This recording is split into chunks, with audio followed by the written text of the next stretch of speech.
Hello दोस्तों, स्वागत है आप सभी का डॉक्टर्स एजुकेशन पॉइंट में। आज के लेक्चर में हम बात करेंगे पेशी शारीर की, जिसको हम बोलते हैं मॉडर्न में मायोलॉजी, मतलब स्टडी ऑफ मसल्स, जिसको हम मायोलॉजी बोलते हैं। तो यहाँ पर मैं तुम्हें जो मॉडर्न की बातें हैं वो नहीं बताऊंगा। मैं तुम्हें यहाँ पर सिर्फ और सिर्फ जो आयुर्वेदिक पॉइंट्स हैं मायोलॉजी के अंदर, वही सारे कवर यहाँ कराने वाला हूँ। जैसे हम मसल फिजियोलॉजी पढ़ते हैं या फिर मसल की एनाटॉमी पढ़ते हैं, तो अलग अलग क्लासिफिकेशन आती है। स्मूथ मसल अलग होती है, कार्डियक मसल अलग होती है, ठीक है, स्केलेटल मसल अलग होती है। तो वो चीज हम यहाँ नहीं पढ़ेंगे, हम प्योरली आयुर्वेदिक कंसेप्ट को ही यहाँ देखने वाले हैं।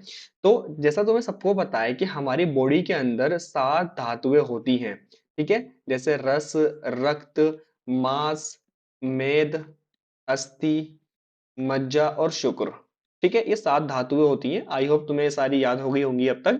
तो इसमें से जो हमारी थर्ड नंबर पर धातु होती है, तुम देखोगे ये है हमारी मांस धातु। अगर हम मांस का मॉडर्न में कोरिलेशन करते हैं तो इसका मतलब होता है मसल।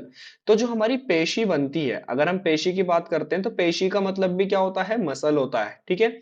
और ये पेशी कहाँ से बनती है, ये मांस धातु का ही क्या है, अंश है। मतलब मांस धातु से ही इसका निर्माण होता है।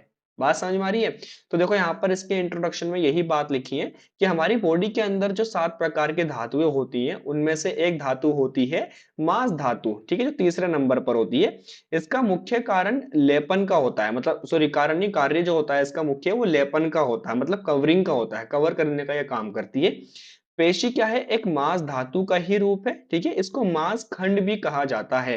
अगर एमसीक्यू में तुम्हें कोई क्वेश्चन आता है कि मांस खंड क्या होता है, और ऑप्शंस में अलग अलग चीजें आ जाएंगी।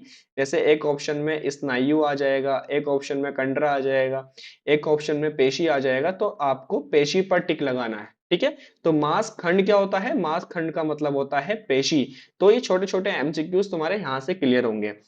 नेक्स्ट पॉइंट में क्या लिखा है, इसमें पृथ्वी महाभूत की प्रधानता होती है। अब देखो महाभूत क्या आते हैं और क्या होते हैं, ये सब आपको पता होगा। आकाश, वायु, अग्नि, जल, पृथ्वी। जो 5th नंबर पर हमारा महाभूत होता है, पृथ्वी महाभूत, इसकी प्रधानता होती है मसल के अंदर। तुम ऐसा सोच सकते हो कि मसल कैसी होती है, हमारी एक तरीके से ठोस सी होती है, ठीक है। मसल फाइबर्स होते हैं, तो उसके अंदर क्या चीज प्रधान होगी, अग्नि तो होगी नहीं, जल भी नहीं होगा, वायु भी नहीं होगी, आकाश भी नहीं होगी, क्या बचा, पृथ्वी बचा, ठीक है। तो पृथ्वी से कोरिलेट कर सकते हैं। तो इसलिए इसके अंदर पृथ्वी महाभूत की प्रधानता होती है।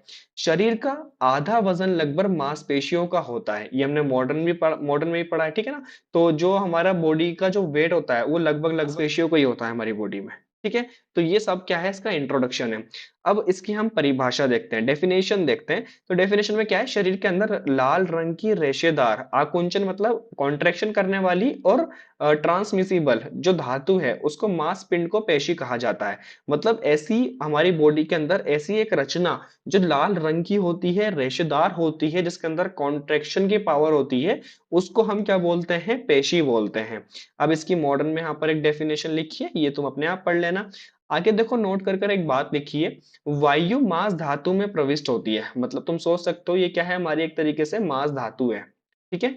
अब मांस धातु के अंदर क्या जाएगी, वायु जाएगी। अब वायु जाने के बाद इसको अलग अलग पार्ट्स में क्या कर देगी, विभाजित कर देगी, और इसी को हम क्या बोल देंगे, पेशी बोल देंगे। इसी से यहाँ पर पेशी की फॉर्मेशन हो जाती है, ठीक है।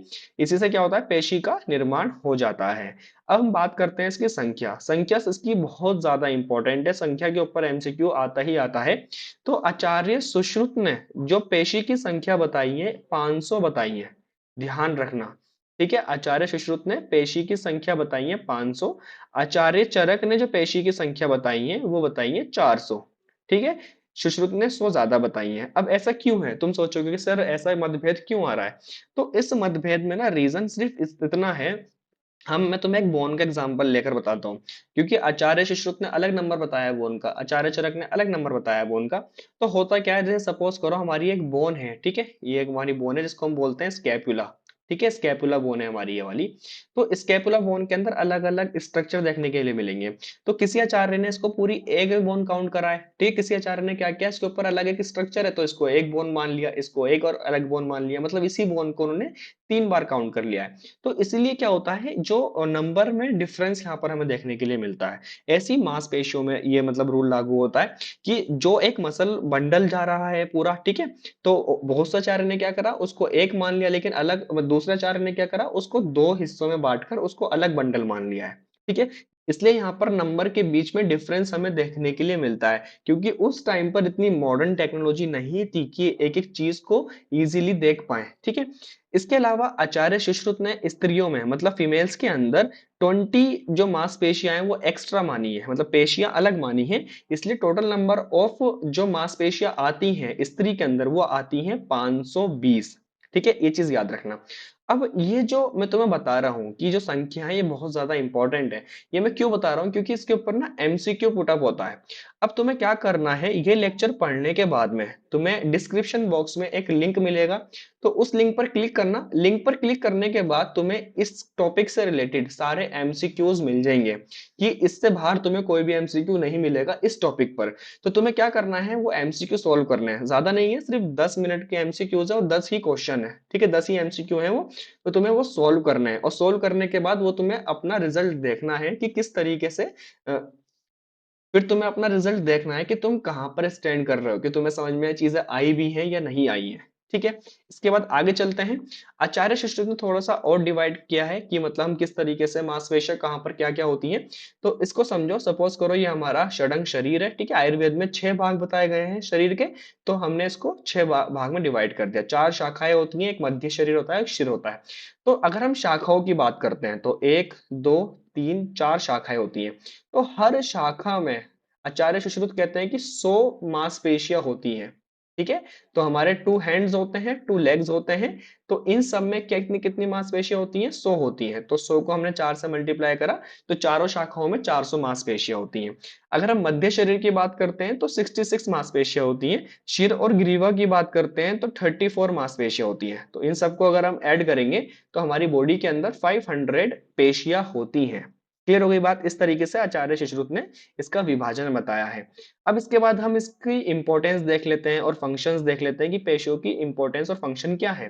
तो देखो, अगर हम बात करते हैं अपनी मसल्स की, तो हमारी मसल्स ना हमारे सारे जॉइंट्स को, हमारे बोन्स को, हमारी जो वेन्स जा रही होती हैं उन सबको ना ढकने का और प्रोटेक्शन का काम करती है। तो पहला पॉइंट यहाँ पर यही लिखा है कि जो हमारी शरीर के अंदर अस्थि मतलब जो बोन होती है, संधि मतलब जॉइंट, सिरा मतलब जो वेन्स होती हैं, स्नायु मतलब लिगामेंट्स, तो जो भी ये हमारी बॉडी के अंदर प्रेजेंट होते हैं इन सबको ढकने का काम करती है, एक तरीके से कवरिंग का काम करती है। ठीक है। नेक्स्ट, पेशिया ही शरीर के स्वरूप दर्शन का कार्य करती है। मतलब पेशिया क्या करती है, जो हम देखते हैं, मतलब सामने पर्सन को देखते हैं तो हमें क्या दिखती है, स्किन दिखती है। स्किन के नीचे क्या होती है, मांसपेशियां तो होती हैं, मसल्स तो होती हैं। तो हमें क्या होता है, स्वरूप दिखाने का काम करती है। ठीक है। अब कोई इंसान बिल्कुल पतला होता है, हम देखते हैं कि बिल्कुल पतला इंसान नहीं है, इसके ऊपर मांसपेशियां ही नहीं है। ठीक है। फैटी पर्सन को उठा दो, कोई मस्कुलर मैन आता है तो हमें उसकी मतलब मांसपेशियां अच्छी दिखती है, हाँ ये मस्कुलर मैन है। ठीक है।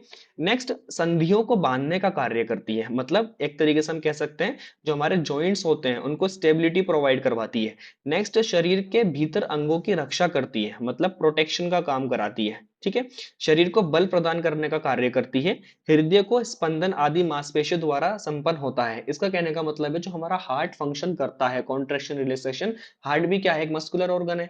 तो मसल जो होती है हमारी हार्ट की, तो एक तरीके से जो मतलब कंपन करती है वो किसकी वजह से करती है, मांसपेशियों की वजह से करती है। नेक्स्ट, शरीर का उठना बैठना चलना आदि क्रियाएं सब किसकी वजह से होता है, मसल की वजह से होता है। ठीक है। अगर मैं तुम्हें पढ़ा रहा हूं तो यहाँ पर मेरा हैंड वर्क कर रहा है, तो कैसा कर रहा है, हमारी मसल काम कर रही है, और भी बहुत सारी चीजें काम कर रही है, लेकिन उसमें हम अभी मसल्स पढ़ रहे हैं तो मसल पर ज्यादा ध्यान दे रहे हैं, तो उसमें एक हमारी मसल भी है जो इन्वॉल्व है। ठीक है। तो ये क्या है, इसके कार्य हैं, इसकी महत्व है। देखो, मांसपेशी के ऊपर ज्यादा क्वेश्चन लॉन्ग नहीं आता है, सिर्फ इसके ऊपर अगर आया तो 5 मार्क्स में क्वेश्चन आएगा, और या फिर इसके ऊपर एक या फिर दो एमसीक्यू पुटअप होते हैं, इससे ज्यादा नहीं होता है। तो एमसीक्यू तुम यहां से पढ़ सकते हो। अगर 5 मार्क्स में भी इसके ऊपर क्वेश्चन आता है तो आयुर्वेद में तुम्हें इतना ही लिखना है बस। ठीक है, जितना मैंने पढ़ाया है, इसके अलावा तुम्हें थोड़ा सा इसके बारे में बता देना है, मॉडर्न के बारे में, तो तुम्हें अच्छे मार्क्स मिल जाएंगे। ठीक है, मैं लेक्चर यही एंड करता हूँ। Thank you so much.